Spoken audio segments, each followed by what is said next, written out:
Renzo.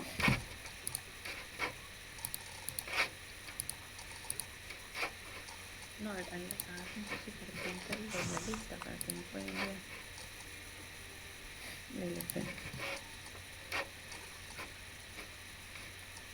Renzo. La doctora, sí. Tenía una inquietud. La lista de alumnos, ¿me la puedes hacer llegar? Sí, doctora, ahora se lo mando. Ahorita, ¿quiere que pase listo ahorita? ¿O al final? Al final, porque no están ahorita, creo, los 30. Ya. Están, creo, 17, 18. Sí. Más bien hago la presentación y como ayer también igual para que me den referencias, al término hacen las preguntas, ¿te parece? Sí, doctora, está bien. ¿Ya? Entonces ya damos por iniciado. Sí. ¿Estamos? Ya.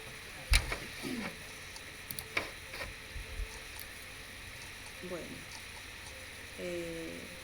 ya iniciando con las actividades en este sistema vía virtual, el día de hoy vamos a tratar el tema rehabilitación en discapacidades auditivas. Ante todo, buenas noches a todos y gracias porque todos nos estamos tratando de juntar a esta hora y escuchar una clase que obviamente cuando tengamos la oportunidad de hacer las clases prácticas, me imagino mucho de lo que el día de hoy se pueda vertir en esta exposición, lo vamos a poder apreciar ya con nuestros pacientes, ¿ya? Entonces, ¿qué es una discapacidad auditiva? La discapacidad auditiva es la limitación, ¿no?, que tienen en este caso las personas de cualquier grupo etario. Puede ser un niño, un adulto mayor. Parcial o total, que finalmente va a determinar en una limitación, sobre todo para el tema de la comunicación. ¿Ya? Pues eso es la discapacidad auditiva. Los objetivos que van a contener esta presentación, como ven, es identificar la discapacidad auditiva, reconocer las causas que generan la discapacidad, identificar los grados de hipoacusia, tipos de hipoacusia, las ayudas técnicas que se emplean actualmente para poder manejar en este caso la hipoacusia y el programa pues de rehabilitación al cual ingresan estos pacientes a cualquier edad, ¿ya? Entonces, para recordar, doctores, si hablamos de discapacidad auditiva tenemos que recordarnos de la parte anatómica del sentido del oído. Ustedes pues saben que el oído está constituido por 3 segmentos principales: oído externo, oído medio, oído interno. En anatomía ustedes han hecho pues todas las especificaciones, puntualmente cada elemento, cada órgano, ¿no?, de este aparato, cuál es su función. Pero particularmente valdría la pena recalcar, ¿no?, que el oído, como bien les he mencionado, está dividido en 3: oído externo, oído medio, oído interno. El oído externo, ustedes saben, ¿no?, que básicamente está constituido por el pabellón auricular y el conducto auditivo externo, ¿no?, esta parte, y que fundamentalmente pues su labor es de conducción, ¿ya? El oído medio está en el espacio donde están los 3 huesecillos, ¿no?, cuyo yo describo, y el oído interno conformado, ¿no?, por el aparato vestibular y el coclear, ¿no? Entonces, de lo cual pues el aparato vestibular, si bien es cierto, tiene que ver con el equilibrio, no es el día de hoy tema de la conversación, pero sí de la parte coclear, que tiene que ver con la parte auditiva. Ustedes saben que este segmento pues está ubicado dentro de los huesos del cerebro, en el hueso temporal. Entonces, como la cóclea tiene que ver con el sistema de la audición, entonces básicamente el sonido que ingresa desde la parte externa, desde que lo percibimos desde el oído externo, entonces finalmente esas vibraciones, ¿no?, que son cómo ingresan a nuestro sistema, se van a ir desplazando progresivamente hasta el laberinto óseo. En el laberinto óseo, ustedes bien saben, que existen, básicamente está dividido en tres segmentos, ¿no? De la cóclea. Entonces tenemos el segmento vestibular, el conducto coclear y el timpánico. Ambos, ¿no? Tanto el vestibular como el timpánico, pues llevan la perilinfa y el conducto coclear la envolvente. Ahora de esto, lo importante, ¿no? La membrana tectal, ¿no? Y la membrana basilar, donde va a estar ubicado el órgano de corte, que fundamentalmente es el órgano que va a tener que ver con la recepción del sonido. Entonces estos van a generarse movimientos, se van a generar movimientos ciliares, ¿no? Porque está constituido por tejido, en este caso que tienen así como unos pelitos, ¿no? Por eso células pilosas le llaman, lo cual va a hacer que se aperturen los canales de potasio y bueno, pues se empieza a liberar el glutamato. Bien saben ustedes que el glutamato es un aminoácido que prácticamente participa en todos los, es un neurotransmisor que participa en todos los procesos de sinapsis del sistema nervioso, ¿no? Es aquel que prácticamente es el mediador de la información sensorial, motora, cognitiva y emocional, ¿no? Entonces que participa casi en todas las acciones del sistema nervioso central. Entonces este glutamato accederá al nervio, al par craneal 8, ¿no? Que es el nervio auditivo, y así sucesivamente irá pues llevando la información hasta llegar al lóbulo temporal, que es el centro donde se encuentra el área de la audición. Entonces, normalmente, ¿qué cosa llega? ¿No? Es el sonido. Entonces, ¿cómo podemos catalogar al sonido? El sonido es una energía, ¿no? Que se va a transformar, la energía física en energía mecánica a nivel del órgano de corte, ¿no? Entonces, se van a generar cambios alternos de presión. Estas ondas, ustedes muy bien saben que el sonido puede atravesar el aire, que es lo que más comúnmente estamos apreciando en todo momento, el que estoy haciendo en este momento, por ejemplo, yo. El agua, sabemos que también dentro del mar, por ejemplo, los delfines, los sonidos que emiten se pueden escuchar, y los sólidos, ¿no? Entonces de repente estamos dentro de un dormitorio, igual, ¿no? De repente no todo está impermeabilizado, pero también va a atravesar el sonido. Entonces estos sonidos o estas ondas normalmente tienen dos caracteres, ¿no? De duración, en este caso, de la relación de ciclos por segundo y de la intensidad, ¿no? Que eso es lo que muchas veces se aprecia cuando se hacen los estudios para valorar qué grado de discapacidad o de hipoacusia tiene esta persona. Entonces, esto creo que era un poco recordarles a ustedes algo que pues de repente en el curso de otorrino, en anatomía, en fisiología, ya lo han repasado, pero conviene de todas maneras volver a hacer mención porque sobre todo va a tener relación con lo que es la clasificación. Entonces, ya hablando de esta parte inicial, ¿no? De lo que es la anatomía y la fisiología del sentido de la audición, entonces pasaremos a dar algunos detalles con respecto a la discapacidad. La discapacidad auditiva es un término amplio que se utiliza para referirse a todos los tipos de pérdida auditiva, ¿no? El leve, el moderado, el severo, la hipoacusia de conducción, la neurosensorial, entonces a todos ellos prácticamente estarían dentro de esta discapacidad auditiva. Se refiere a la falta o disminución en la capacidad para oír claramente debido a un problema en algún lugar del aparato auditivo, y eso lo hemos visto haciendo la referencia anatómica. Puede ser a nivel del oído externo, del oído medio, del oído interno. La pérdida de la audición puede fluctuar desde la más superficial hasta la más profunda, a la cual comúnmente se le llama sordera, ¿no? En el lenguaje cotidiano, la gente, nosotros que somos médicos, utilizamos terminología médica y sabemos qué es la hipoacusia, ¿no? Y vamos a aprender los distintos grados. pero el común de la gente, o de repente lo que nosotros teníamos conceptualizado de más niños, era ver a una persona que no escucha, como lo catalogamos como sordo, ¿no? Sordo, sordo. Incluso había un término de decir sordomudo, ¿no? Porque muchas personas obviamente que no escuchan, entonces también tienen a veces o han tenido muy pocas probabilidades o posibilidades de hablar. Por eso viene el sordomudo. La discapacidad auditiva, si quisiéramos comparar con las otras discapacidades como la visual, la motora, la conductual, ¿no? Parece como invisible, ya que no va a presentar características físicas evidentes. Por ejemplo, si ustedes ven a una persona ciega, sí se dan cuenta, ¿no?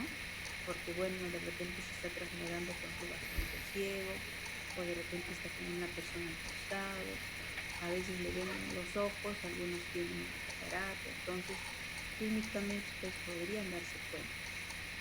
Pero cuando estamos frente a una persona con discapacidad auditiva, físicamente, salvo de repente aquellos niños que nacen con agenesia, por decirlo, de un auricular, podría hacerles pensar a ustedes que podría tener una discapacidad auditiva, ¿no? Pero también les digo que podría porque puede ser solo en la parte externa, pero de repente el resto del órgano de la audición o del sentido de la audición esté endémico, no lo sabemos. Entonces, ¿cuándo más o menos nos damos cuenta que efectivamente sí estamos frente a una persona con discapacidad auditiva? Cuando le vemos con el uso del audífono. Este aparatito que ustedes le ven retroauricular y que ocupa la parte del conducto auditivo externo, ¿no? La primera parte del conducto auditivo externo, ¿no? Tanto en niño, en el adulto mayor. Entonces, eso nos hace pensar. Y lo otro también importante, que acá se ve en la diapositiva, es por el tono de voz, doctor, ¿no? Muchas veces, si de repente alguno de ustedes ha tenido oportunidad de estar frente a una persona con este tipo de discapacidad, pues su lenguaje es poco fluido, el tono de voz bajo, ¿no? Si es que ha tenido la posibilidad de desarrollar el lenguaje expresivo, ¿no? Porque muchos de ellos a veces se quedan solo en el lenguaje de señas y así viven, porque por lo demás, doctores, hay que sí tener claro que ellos, todo el resto de su sistema nervioso central es normal, ¿ya? El problema básicamente radicaría en cualquiera de las áreas de lo que hemos hecho de inicio la revisión, ¿no? Que es en el oído externo, en el oído medio, en el oído interno o a nivel central, ¿ya? Entonces eso hay que hacer el énfasis. Ahora, en cuanto al lenguaje, va a ser diferente, jóvenes, si una persona de repente nace ya con hipoacusia, ¿no? Hay algunas personas que desde el nacimiento ya vienen con esta discapacidad, pero también hay otro grupo de individuos que tienen esta discapacidad después de haber tenido un tiempo que ya han estado comunicándose como nosotros, de manera expresiva. Entonces, esto hace la diferencia de prelingual y postlingual. Obviamente, el que ha tenido la posibilidad de hablar y después perder la audición, va a tener mejores posibilidades de volver a ser funcional en cuanto de repente se le agreguen las diferentes técnicas, en este caso dispositivos, para mejorar su comunicación. Ahora, lo otro también es importante enfatizar la pérdida severa de la audición en etapas tempranas de la vida. ¿Por qué, jóvenes? Cuando ustedes han hecho el repaso con la doctora Méndez de lo que es el test del niño peruano, han visto que de los 12 ítems hay el ítem de audición y visión. Entonces, el ítem de audición y visión es importante evaluarlo en la evaluación de crecimiento y desarrollo. ¿Por qué? Porque ustedes saben que a través de la visión y la audición son los dos órganos de los sentidos los que nos permiten ingresar la mayor información a nuestro sistema nervioso central. Entonces, ustedes han desarrollado ese test y han visto una tasa 6 meses como máximo debemos ya de determinar si ese niño escucha o si ese niño ve o no ve, ¿sí?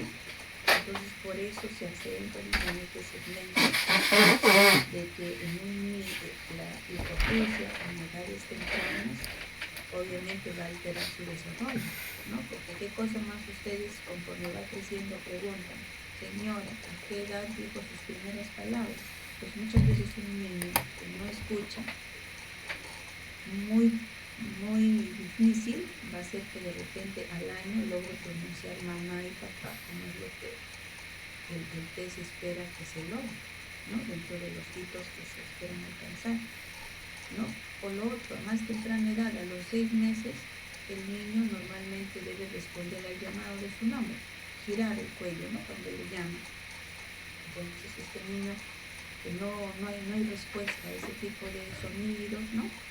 Entonces también nos puede hacer pensar. Y más temprano, a los 3 meses, de repente con el sonido de las sonajas, ¿no? El sonido de la puerta, de las campanas, esos sí pues puede tener más a la mano en el caso cuando la mamá está viendo a sus niños, ¿ya? Entonces, no se olviden que en el niño esto sería de repente una barrera, ¿no? Que va a tener que enfrentar porque va a estar a la mano de un retraso en su desarrollo. Ahora, es importante determinar, ¿no? Porque el individuo, la mamá, si a una mamá le dice, señora, su hijo tiene hipoacusia, la mamá lo primero que te va a decir, ¿por qué, doctora? Si mi esposo y yo no tenemos ese problema, ¿no? Y si es un adulto, igual, ¿no? ¿Qué pasó? ¿Qué tengo? ¿Por qué estoy perdiendo la audición? ¿Por qué cada vez escucho menos los sonidos, las palabras, o finalmente ni los ruidos altos escucho? Entonces nosotros, ante todo, no olvidemos, ustedes ahorita se están preparando, están ya terminando el pregrado y se van a convertir en médicos generales. Entonces lo que queremos enfatizar en ustedes, la parte es preventiva y la detección temprana de estas discapacidades en el niño, en el joven y en el adulto. Entonces esa capacidad sí la deben de adquirir. Lo otro de los implantes y todo, que sí es importante que conozcan, iría un poco más de la especialidad, ¿no? Y lo que también muchas veces ustedes van a tener que orientar a nuestros pacientes para que continúen con este proceso. Entonces, de las causas, tenemos por ejemplo las causas genéticas. Acá nos hacen mención que se pueden transmitir de padres a hijos. Jóvenes, los papás que tienen hipoacusia o sordera tienen una gran probabilidad de que su hijo tenga como esta discapacidad, también sea un niño con sordera. En nuestro medio existe no podríamos de repente catalogarlos como una colonia, no sé, de repente es algo despectivo decir una colonia, pero el grupo de personas aquí en Lima, por decir, que tienen esta discapacidad, suelen de repente juntarse, reunirse, y bueno, ellos todos se comunican por el lenguaje de señas. Entonces, es precisamente porque tiene la posibilidad de genéticamente transmitirse esta discapacidad, ¿ya? No necesariamente, pero pueden dos papás con sordera o papá o mamá con sordera, puede que su niño venga con esta discapacidad. Las congénitas, doctores, ahí sí de repente le hincapié a ustedes, porque esto tiene que ver mucho con el proceso del embarazo de la mujer. Ustedes saben y han repasado, me imagino, en el curso de ginecología y obstetricia, que en los tres trimestres del embarazo, el primer trimestre es fundamental. ¿Por qué? Porque es la formación y el desarrollo, ¿no? El neurodesarrollo, en este caso del embrión, que se va a convertir luego en feto. Entonces ustedes saben que cualquier infección en este primer trimestre puede ser lesivo al sistema nervioso central. Entonces es por eso que existe pues este tamizaje de TORCH, ¿no? En las gestantes. Entonces tener mucho cuidado y preguntar, ¿no? Si es que esta madre durante este embarazo ha estado expuesta a alguno de estos virus, ¿ya? Que como les repito, son de mucha, ¿qué le digo?, fijación hacia lo que es el sistema nervioso central. Por ende, ¿no? En la parte preventiva, ustedes saben pues que el Ministerio de Salud está al pendiente de que todo el rol de vacunaciones que hay que hacerle tanto al recién nacido en su etapa de crecimiento y también a la mujer, ¿no? Y al madre. En tercer lugar, tendríamos también a las características adquiridas, o a las causas adquiridas. Dentro de las adquiridas, ahí sí entramos incluso de repente ya el adulto, ¿no? El adulto joven, el adulto mayor. El adulto joven, por ejemplo, ustedes saben de actividades laborales tipo los mineros, por ejemplo, que están expuestos a esas dinamitas que generan pues altas ondas de sonido que puede ser dañino, ¿no? Y generar pues un trauma acústico. Pues esto estaría dentro de las enfermedades, por ejemplo, ¿no? Ocupacionales. Pero también no podemos dejar de mencionar que después, si bien es cierto, durante el embarazo hay un riesgo de que las infecciones de la madre puedan transmitirse al niño y pueda lesionar el sistema nervioso central, no olvidemos que también después del nacimiento, el recién nacido también está expuesto a infecciones. Entonces, estas infecciones también podrían dañar algunos órganos, y en este caso el sentido del oído también se puede afectar. Ahora, también en oportunidades, la parte pediátrica es frecuente escuchar las otitis medias en los niños, ¿no? Otitis media aguda, las otitis medias crónicas, que muchas veces terminan en perforación de tímpano, los colocan sus tubitos de ventilación. Entonces estos niños también pueden tener el riesgo de hacer una hipoacusia, ¿ya? Y una tercera causa, el tema de la bilirrubina alta, ¿no? La hiperbilirubinemia del recién nacido también podría ser, no solo ustedes han escuchado la relación con Kernicterus, pero también hay una relación con el recién nacido con altos niveles de bilirrubina que puede generar hipoacusia. Las otras adquiridas, de repente me adelanté en decirle el tema más ocupacional, y dentro de las adquiridas también no olvidemos la hipoacusia a la cual vamos a estar también inmersos todos nosotros durante la etapa del envejecimiento. Nosotros vemos en la población adulto mayor que tenemos un buen grupo de personas ya con hipoacusia.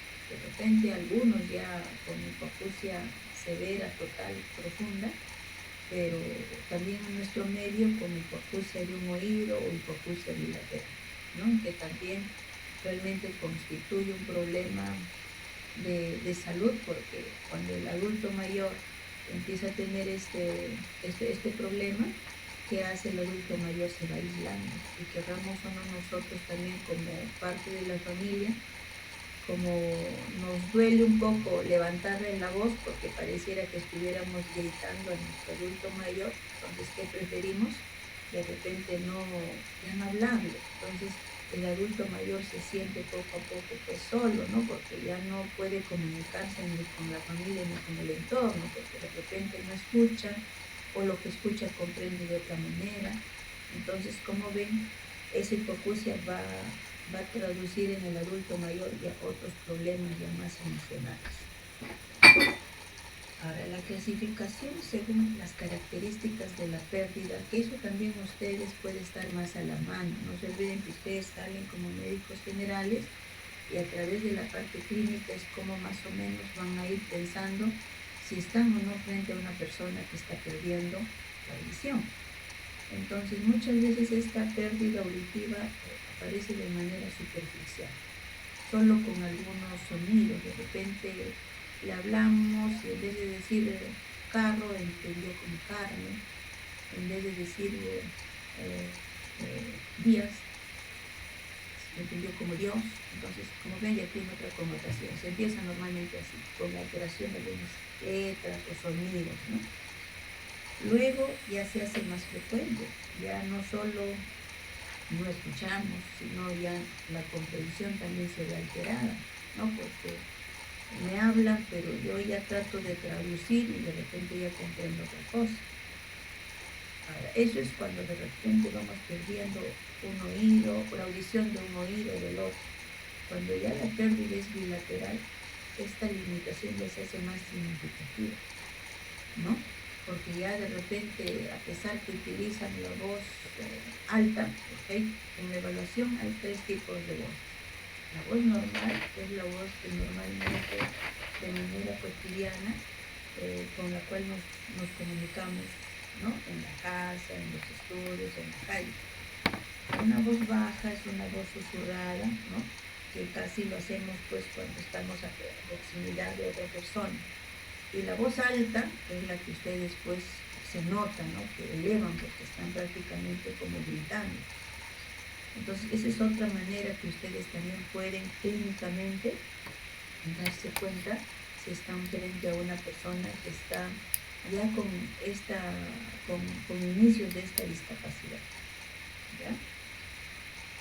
La pérdida auditiva severa ya, pues ya no, como les decía, ¿no? Ya en el caso del adulto mayor, que ya no discrimina nada, no entiende nada, se aísla, y la pérdida profunda, donde no tenemos que esperar a que ese adulto mayor llegue a la pérdida profunda para recién actuar, porque ya esta persona ya está sumida en depresión, porque ya no hace las cosas cotidianas. De repente antes iba hasta a la tienda a comprar pan, pero ahora como no escucha, tiene temor a salir a la calle y no escuchar el claxon de un carro, por decir, ¿no? O pedir algo y de repente el vendedor le responde algo y no comprender, ¿no? Porque el común de las personas, pues ni el que va perdiendo la audición tampoco de inmediato aprende un lenguaje de señas. Eso sería la diferencia de repente frente al joven o al niño que nació con esta discapacidad y ve todas sus estrategias y aprende un lenguaje de señas. Pero en cambio el adulto mayor no, el adulto mayor en cambio es diferente, ¿no? Y aún aprender un lenguaje de señas de adulto se le hace más complejo, ¿no? En ellos estaríamos viendo las otras técnicas de comunicación. Ya. Vamos a avanzar hasta donde pueda llegar. Si se interrumpe, reiniciamos para continuar, ¿ya? Disculpe. Ahora, en cuanto a la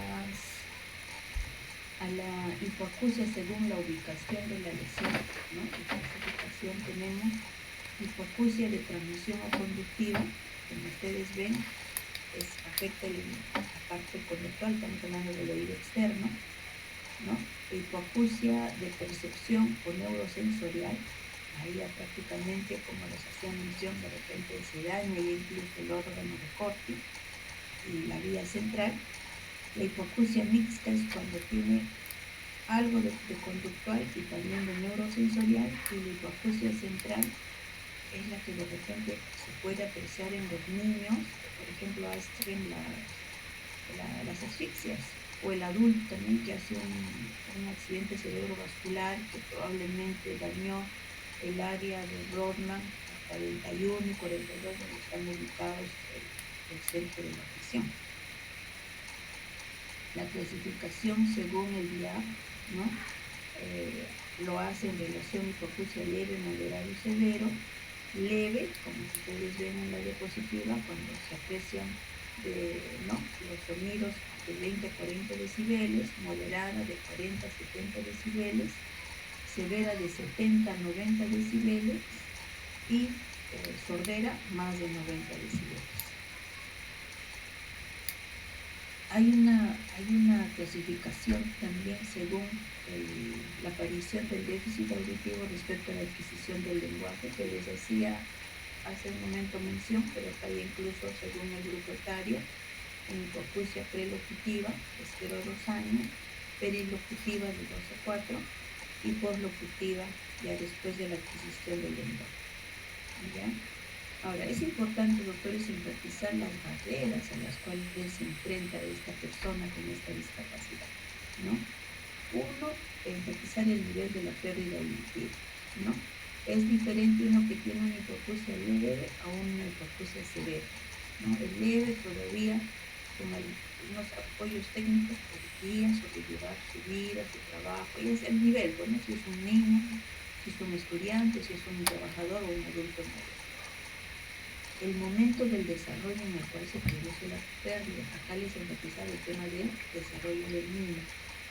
La acogida de su entorno y la pérdida de desarrollar mecanismos que complementen su deficiencia en este plano. O sea, es muy importante cómo la conducta en sí de la familia, ¿no? Que la mamá también desde el inicio se preocupe de llevarlo a un centro de salud para ver sobre todo la parte de los apoyos técnicos. Y por otro lado, la incorporación a la parte pues, educativa. ¿Ya? Ahora, valgan verdades, si bien es cierto hay equipos técnicos, desde estudio incluso, primero los de estudio para determinar el tipo, el grado de hipoacusia o hipoacusia severa, y de repente en este caso las ayudas técnicas, en el caso particular, por ejemplo, de la salud, les da el estudio completo y también les coloca, en el caso de la hipoacusia neurosensorial, el implante coclear, ¿ya? Pero no todos los seguros tienen esa posibilidad. Ahora, si bien el de salud les llega incluso a colocar el implante coclear, no olvidemos que es como muy similar a lo que es el trasplante de órganos. Entran a una lista de espera, hay que hacer una evaluación muy exhaustiva. En el caso de los niños hay un parámetro importante que es el nivel cognitivo, ¿no? Por ejemplo, si es un nivel cognitivo bajo o un niño con discapacidad intelectual, muchas veces no es candidato, o con mucho problema conductual tampoco, ¿no? Entonces eso, por ejemplo, esas disquisiciones ya lo hace el equipo que evalúa si esta persona es candidata o no para un implante coclear. Entonces, lo otro pues ya se sabe de ONGs, el Ministerio de Salud también a través del Instituto de Salud del Niño de San Borja ha empezado con algunos implantes, ¿no? Pero como les digo, lo ideal si buscamos una salud para todos, realmente todas las personas deberíamos de tener acceso, no solo al implante coclear, en los casos de las otras hipoacusias, el acceso al audífono, ¿no? Que también es un dispositivo que actualmente es la persona que tiene que comprar ese audífono, ¿no? Para poder seguir de repente desenvolviéndose en su entorno. Y la parte educativa también, ¿no? No tenemos muchos colegios, instituciones de todos los niveles, hablo de inicial, primaria, secundaria, superior, para personas, ¿no? Niños que tienen esta discapacidad. Hay muy pocos y bueno, los que hay a veces para las personas no son muy accesibles. De repente tengo un niño con hipoacusia en Cañete. Imagínense, puede tener el potencial para estudiar, pero qué difícil se le haría a ese niño venir hasta acá, a Lima, por decir algo, para poder concurrir a un colegio que tenga el manejo de esta discapacidad, ¿no? Entonces, son muchos factores, muchas barreras a las cuales se enfrenta la persona con discapacidad auditiva. En cuanto a la integración, ¿no? De las personas con esta discapacidad, finalmente, al margen de que de repente tuvo no acceso a un medio, en este caso técnico, para mejorar su comunicación, les había hecho al inicio el comentario cuando hablamos de causas.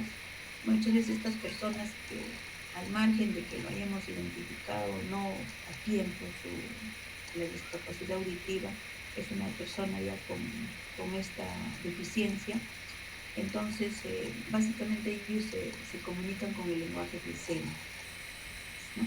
Hablamos de un bilingüismo cuando hace un lenguaje de señas, pero adicionalmente a nivel escrito sí maneja el español, ¿sí? El auditivo oral enfatiza el desarrollo del lenguaje oral, ¿no? En este caso, por ejemplo, de repente ya ir incluso en etapas tempranas, tratamos de buscar que el niño emita sonidos, ¿no? Para que no aparezca lo que al inicio también les comentaba del sordomudo, ¿no? No por no escuchar no debe hablar, no tiene nada que ver. En la parte, me refiero, anatómica, el tener la hipoacusia o la sordera con el no poder fonar, porque todo el órgano que tiene que ver con la fonación, con el hablar, con el lenguaje expresivo, eso sí está bien. El tema es el receptor. Como yo no recepciono sonidos, es por esa razón que yo no puedo emitir palabras, ¿no? Entonces, por eso nuevamente es lo que se apreciaba como sordomudo. Entonces, el auditivo oral es que tratamos de todas maneras, en la medida de lo posible, si hay por lo menos una pequeña audición, que este niño logre vocalizar lo único que quiere. Y obviamente esto va a ser mucho mejor si es que esta persona desde muy temprana edad es candidato a la colocación del implante y los audífonos. La comunicación total, en esto el enfoque es que se enfatiza en el lenguaje de señas, ¿no? Como tu lengua propia, ¿no? De la comunidad de personas con sordera, y que lo integremos a la parte educativa, pues no, o sea, en general, que pueda disfrutar de todo lo que las otras personas también reciben, los distintos estímulos a través de la dramatización, del dibujo, la lectura, la escritura, todas las artes, ¿no? Todo lo que pueda finalmente a través de la vista y de los otros sentidos desarrollar, ¿no? Entonces, en esto y en toda la discapacidad, la familia cumple un rol muy importante de todos. Voy a interrumpir en esta diapositiva porque según el sistema me está dando solo un minuto para poder completar la presentación.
Renzo, Sí, doctora, ya les compartí a mis compañeros.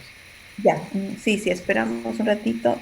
Mira, me dan solo 40. Voy a tener que la otra clase también tratar de ajustarme a menos de 40. No, el día que hice me demoré más de una hora y como no me cortó dije no pasará nada, pero esa es la segunda. Creo que por eso me has reducido a 40 minutos. Sí. Sí. Creo que solo la primera reunión te dan el tiempo ilimitado. Ujú. Y luego ya todos 40 minutos. Ya, ya, ya, vamos a... Entonces, hoy día la otra clase la dictaría el día lunes. Renzo, ¿está bien? Sí, doctora, está bien. O el día viernes en la tarde a las 7 de la noche. Viernes sí, estaría mejor. Ya, el viernes dictaría lo de rehabilitación en problemas de la comunicación, Ya, doctora. ¿ya? Para tratar de ocupar ese tiempo y me faltarían todavía dos, una de aprendizaje y otra de discapacidad intelectual. Y ya lo hacemos la otra semana, de repente lunes y miércoles, ya para completar con ustedes. Claro. Sí, ¿Ya? doctora, está bien. Ya. A ver, nuevamente nos vamos a... ¿Hasta ahí alguna pregunta que de repente... A ver, ya, vamos a reiniciar. Vamos a iniciar. No, acá está. Ya. Un ratito. Ya, pero ahora sí bajen su volumen y seguimos. Ya. Entonces, les estábamos acá comentando el tema de la integración de las personas con discapacidad, ¿no? Sobre todo lo que, bueno, nos interesa más es el tema de la parte educativa a todo nivel, ¿no? Desde inicial hasta que, bueno, este individuo también tenga posibilidades de hacerse profesional como cada uno de nosotros. Entonces, dependiendo de las opciones, ¿no? Que hemos visto puedan tener, de repente van a desarrollar, como les decía, el lenguaje de señas, más la parte en la parte escrita el español, el que cotidianamente hacemos nosotros, el auditivo oral, donde queremos desarrollar al máximo que esta persona exprese, ¿no? Hable, y la comunicación total, pues que les decía, el lenguaje de señas propios de este grupo de personas con esta discapacidad y brindarles todo, pues, ¿no? O sea, a través de otros apoyos, no solo tecnológicos, también de creatividad del docente, ¿no? De cómo pueda hacer llegar el conocimiento a los niños, ¿no? A los niños, al estudiante y a futuro al profesional. Porque valgan verdades a pesar, ¿no? De que de repente nosotros como profesionales de salud debemos de dominar el braille y el lenguaje de señas, y ahora de repente ustedes que van a hacer su internado, bueno, si antes nos decían quechua, ahora ya es quechua, lenguaje de señas y el braille, ¿no? Que debería ser parte de nuestra formación realmente para poder cumplir con la evaluación con nuestros pacientes. La utilización de una u otra ayuda será en función, lo que les decía, de cada persona, pues, ¿no? En el adulto mayor, por ejemplo, vemos bastante el tema del uso de los audífonos. Es raro, doctores, ver que a un adulto mayor le pongan un implante coclear. Como les digo, los implantes cocleares van más para personas, los niños y el adulto joven, que todavía pues el adulto joven está en la PEA, ¿no? Y el niño pues que tiene que ver con su desarrollo y la parte educativa, ¿ya?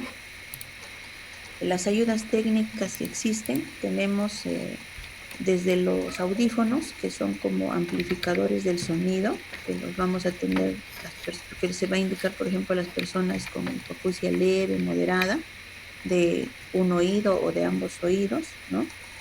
Las ayudas técnicas transductoras del sonido, ¿no?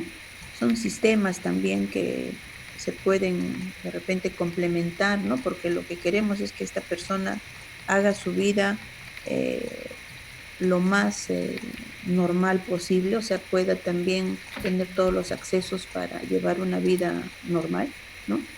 Y las ayudas técnicas que mejoran ya la condición acústica, que puntualmente pues estamos acá frente al, ¿cómo se llama? Los equipos individuales de frecuencia modulada, los equipos colectivos de campo magnético, ¿ya?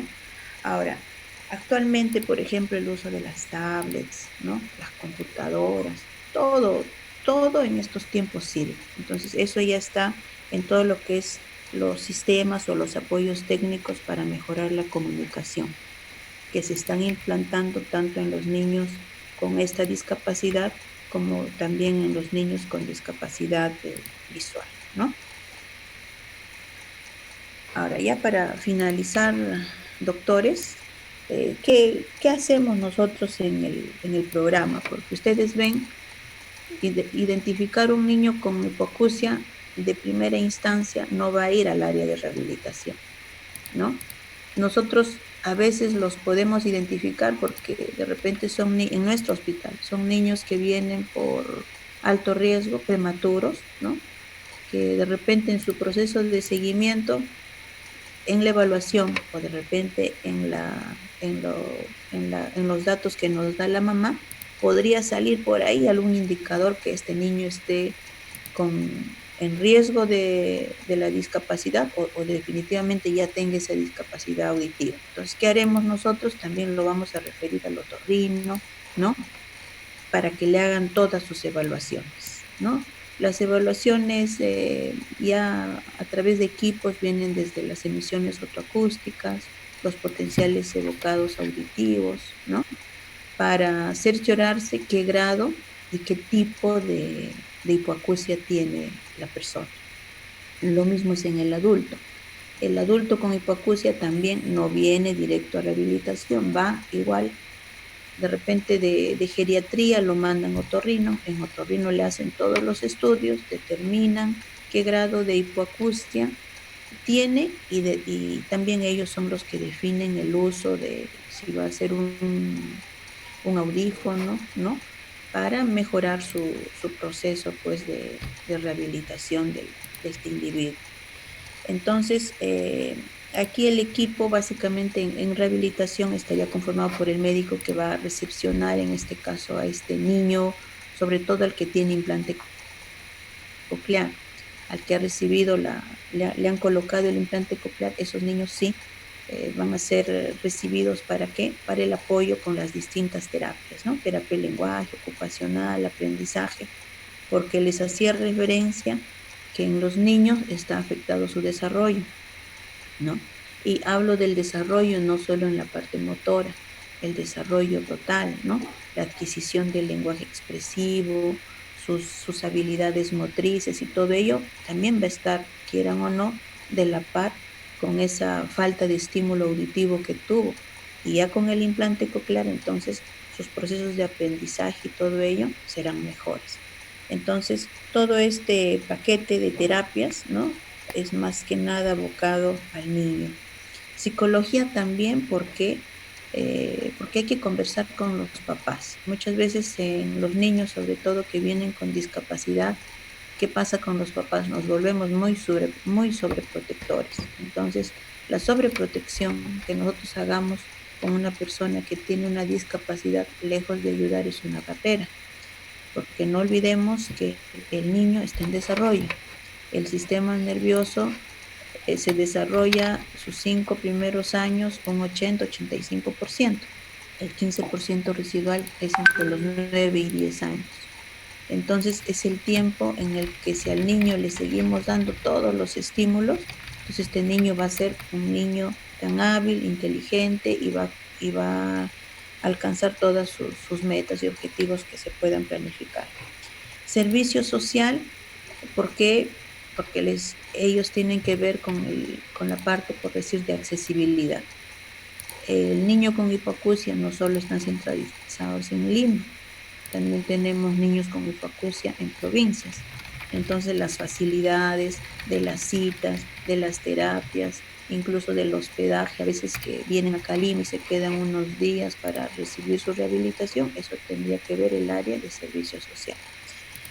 El psicopedagógico y educador, eso ya lo manejamos un poco con el colegio, a través de los informes, ¿no? De cómo están los avances en el colegio, si está logrando sus aprendizajes acorde a su nivel inicial, primaria. Y las interconsultas, pues, que están con todas las especialidades, ¿no? A veces de repente es un niñito que no escucha y uno dice, no, este es un niño que de repente tiene conductas autistas. Y obviamente sabemos que escucha, pero por su conducta, ¿no? De repente es un niño que se aísla, no obedece órdenes, entonces impresionaría que no escucha. Por eso en algunas oportunidades incluso se los deriva a psiquiatría, ¿no? Para hacer una evaluación. Ahí les hago mención a las evaluaciones que se hacen, ¿no? Para el diagnóstico, las emisiones otoacústicas que son en los primeros meses de vida del niño, tan igual como los potenciales evocados auditivos, y la audiometría, bueno, ya se hace en niños más grandes y en adultos, ¿no? Esto no se hace en pequeños. Finalmente, los centros con los que estamos aliados, las áreas, los servicios de rehabilitación, tanto de la salud como el MINSA, ¿no? El CER, el CERCIL, el CERP es el Centro de Rehabilitación Profesional.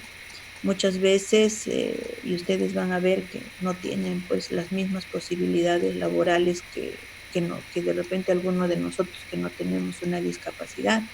Entonces el Estado genera instituciones que ayuden a estas personas también a poder ser colocados en las labores, en los trabajos para los cuales tenga cualidades, ¿no? El SANE es un estamento del Ministerio de Educación, por ejemplo, que les hace el seguimiento de estos niñitos que están en los colegios, ¿no? Para evaluar sus aprendizajes. CONADIS es el Consejo Nacional de la Persona con Discapacidad. Prácticamente aquí nosotros, a través de un certificado que hacemos, el certificado de discapacidad, podemos colocar dentro de la lista de todas las personas que tienen la discapacidad auditiva, ¿no? Sean niños, adultos. La OMAPET también es del área local, una institución, o sea, un estamento de las alcaldías, ¿no? Que tiene que ver con la persona con discapacidad. El CEBE, PRITE, el PRITE para estos pequeñitos de 0 a 3 años, como les digo, de inicio no es que nacen y les ponen el implante coclear, no, estos niñitos por no escuchar van a tener ciertos retrasos. Entonces, el apoyo que reciben los PRITES básicamente es para que estén casi nivelados en relación a su desarrollo motor, ¿no? Porque lo auditivo, ustedes saben que va a tener otro manejo posterior, pero para que no se altere sus otras habilidades. Los CEBES son los centros ya de educación básica especial que existen para niños también con discapacidad auditiva. Y el CEPAL, que es un centro privado, ¿no? Que tiene su sede acá en Lima, ¿no? Que incluso cuenta con colegios privados para niños con discapacidad auditiva, ¿no? Entonces, esto es en líneas generales todo lo que ya tiene que ver el tema de la rehabilitación. Y jóvenes, como en diapositivas anteriores les hacía mención, acá este es el eje fundamental de una persona con discapacidad: su familia, el colegio y la comunidad, ¿no? Colegio, por hablamos de todavía el grupo etario de niños y jóvenes, y la comunidad, haciendo un poco más de énfasis también en el adulto, ¿no? El adulto mayor que está expuesto a este tipo de discapacidad, no dejarlo solo, no dejar a nuestros, no solo por este tiempo del coronavirus, ¿no? De cuidarlo, sino en general, el cuidado debe ser en general. Nuestro adulto mayor también debe tener calidad de vida, y si es que existen los medios técnicos o tecnológicos para que ellos puedan hacer una vida dentro de lo posible normal, y de esa manera también ellos no se sientan como una carga para la familia. ¿Ya? Entonces concluiríamos, jóvenes, con estos 3, 4 cuadritos, ¿no? El papel fundamental, el objetivo, uno de los objetivos de esta presentación era hacerles tomar conciencia a ustedes que van a ir terminando este 6º año a hacer su internado y posteriormente su cero. Entonces, ¿el trabajo de ustedes es colocar implantes? No, de ustedes es identificación temprana, detectar tempranamente a esos niños con riesgo o con discapacidad auditiva. Las ayudas técnicas, bueno, eso ya que también tienen que conocer y saber derivar, ¿no? Acá en lo que respecta al de salud, tenemos tanto en el Almenara como en el Rebagliati centros de rehabilitación, y en lo que respecta al Ministerio de Salud, el Instituto Nacional de Rehabilitación, que es donde tenemos el centro para este tipo de discapacidad auditiva. Todo esto debe estar acompañado, ¿no? Siempre les digo, no es que le pongo el implante y ya se soluciona el problema, no. Ahí es terapista del lenguaje, profesora y en la casa, el hogar. Les parecerá extraño, pero las terapias que se les dan a los niños que les colocan el implante, no vayan a pensar que les dan diario. Las terapias, cuando les colocan el implante, es una vez a la semana. Ahora ustedes dirán, pero ¿cómo una vez a la semana va a surtir efectos? No se olviden que si es que es en un niño, el niño está en proceso de desarrollo, está en proceso de habilitación. Entonces, por ejemplo, la adquisición de los fonemas lo vamos adquiriendo de manera progresiva. No es que si en una semana me enseñan todos los fonemas, ya me rehabilité, ya me habilité. No, es progresivo. Y lo otro también es porque a lo largo de esa semana tenemos que hacer que ese niño esté en el colegio y por otro lado, por las tardes, darle el trabajo a la mamá, al papá o al que esté encargado de que también apoyen este proceso de rehabilitación. ¿Ya? Y las nuevas tecnologías pues pretenden la integración de las personas con discapacidad auditiva y además eliminar barreras en la comunicación de las personas con sordera, ¿no? Con los oyentes. O sea, que no nos distingamos, no esperemos que haya una colonia de sorditos, una colonia de ciegos, una colonia de discapacidad. No, realmente si hablamos de inclusión social, inclusión escolar, inclusión laboral, es que pues de repente ahorita nosotros tenemos todas nuestros órganos y nuestras facultades en óptimas condiciones, pero no olvidemos de que hay discapacidades congénitas y también hay adquiridas. Entonces tenemos que aprender a convivir con todas las personas. Muy bien, ahora sí damos por finalizado esta clase y ahora sí espero eh, algunas preguntas, algunas inquietudes de su parte. A ver, está Luis Fernando. Hola, Luis Fernando. ¿Dónde estará Luis Fernando? Luis Fernando, no. ¿Dónde estará Luis Fernando? A ver. No lo ubico a Luis Fernando. Acá está. ¿Aló, Luis Fernando?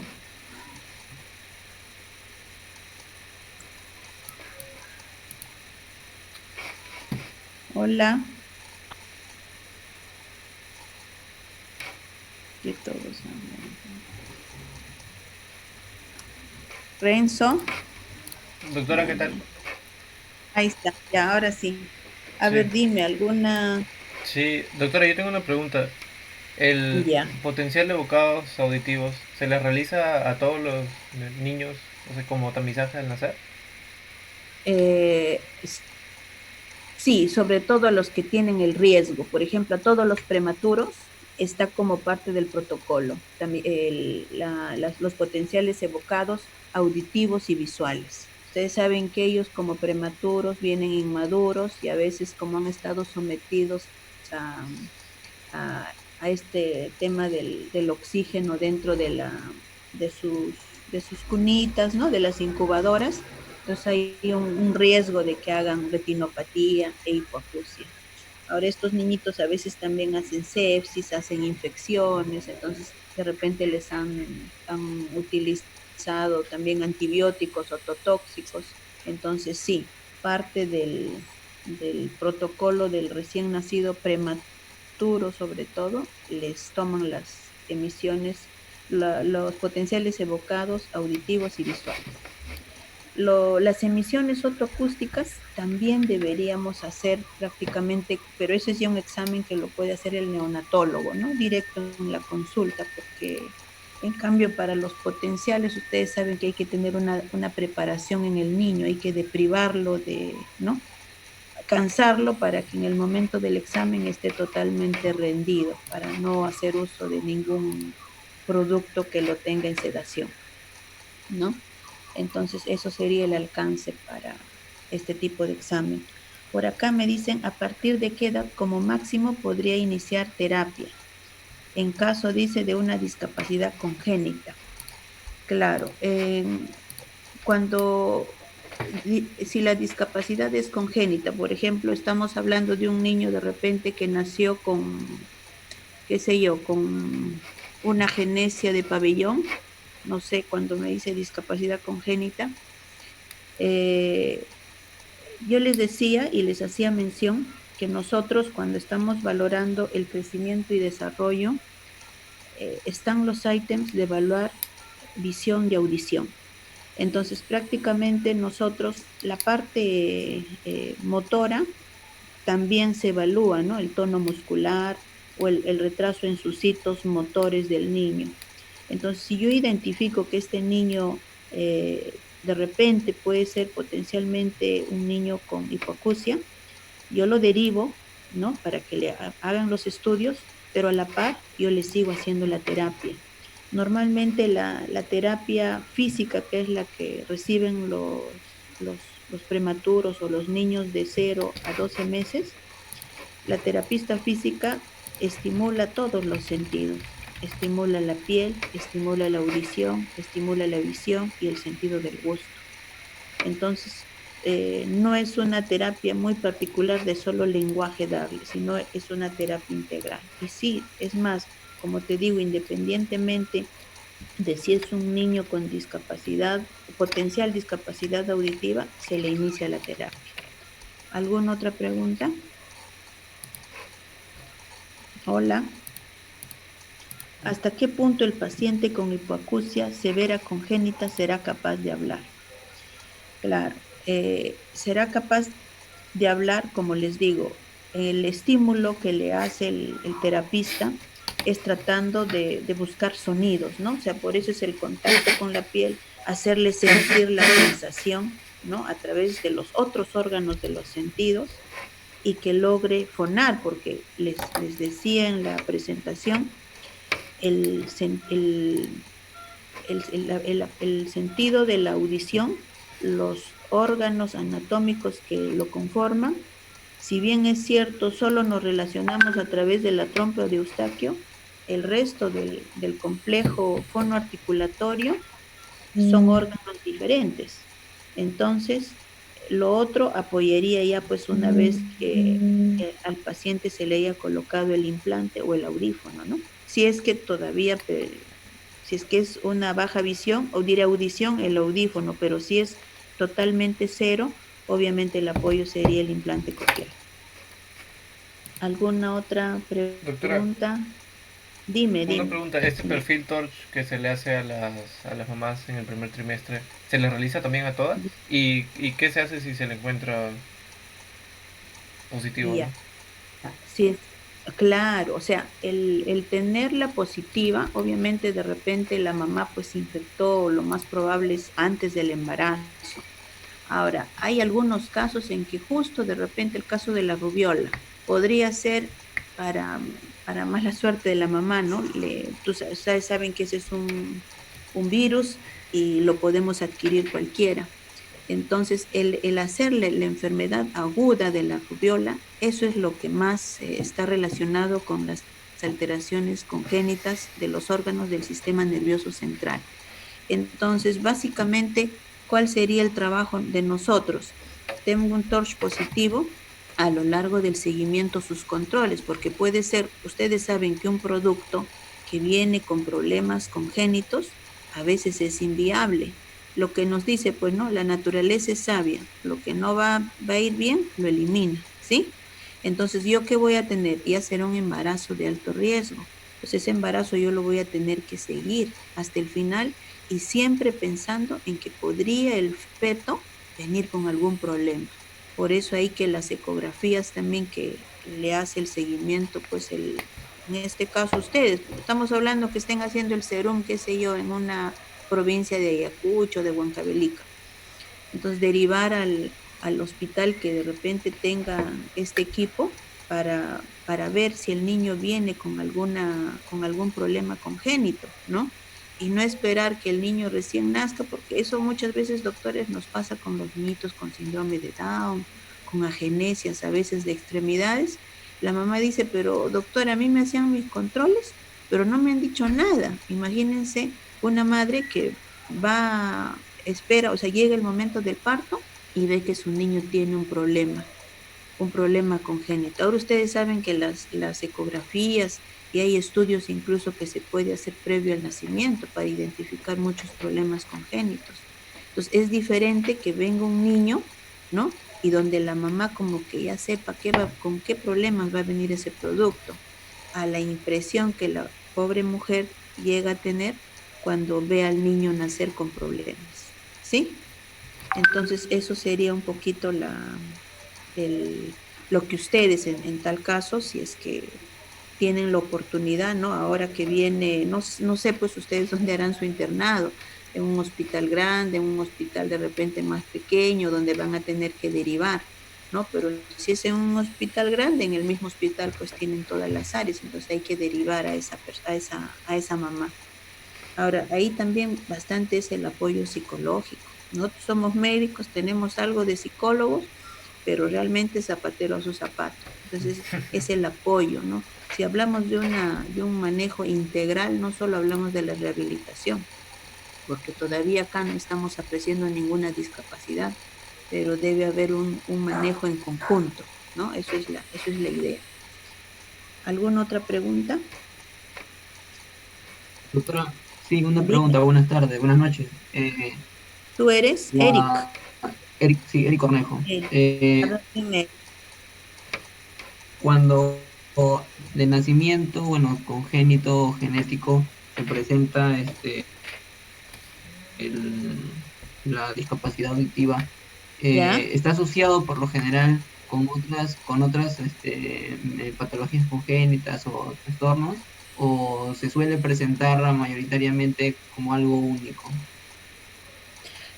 Único, como les digo, es más lo que se presenta en cuando papá o mamá son personas que tienen hipoacusia, o sea, que tienen la discapacidad auditiva. Entonces, eso se hereda, ¿no? Papá o mamá o ambos papás, entonces el producto va a venir con hipoacusia. ¿Aló? Y las otras causas, las otras causas, como les Sí, sí, digo, estoy escuchando. ya se relacionan, pues, ¿no? Con las infecciones, ¿no? Infecciones, sobre todo las que se generan en el primer trimestre, y del embarazo y las infecciones a las cuales también los bebés recién nacidos durante sus 3 a 6 primeros meses están expuestos. Ustedes saben que hay meningitis, por ejemplo. ¿Cuántos niños a veces con meningitis dejan su discapacidad motora y también tienen discapacidad auditiva? ¿No? Niños que han estado sometidos a prematuros, que han hecho sepsis, han estado en ventilación mecánica, ¿no? Entonces, de repente en algún momento de ese periodo de tiempo, ese cerebro ha estado o sea, ha estado suprimido de oxígeno. Entonces, ustedes saben ahí, por ejemplo, que podrían también dañarse las áreas, sobre todo que tiene que ver con el área de la audición, área central me refiero, ¿no? ¿Alguna otra pregunta? Hola, jóvenes. Parece que ya no, doctora. Ya.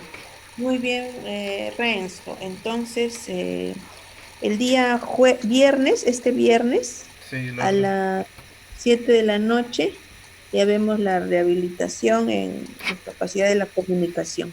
¿Ya? Ya, ya, doctora. Ya. Muy bien, joven. No te olvides, por favor, mándame la lista de los alumnos. Sí, ahorita se lo envío. ¿Ya? Gracias. Hasta luego, Hasta luego, doctora. joven. Gracias a ustedes.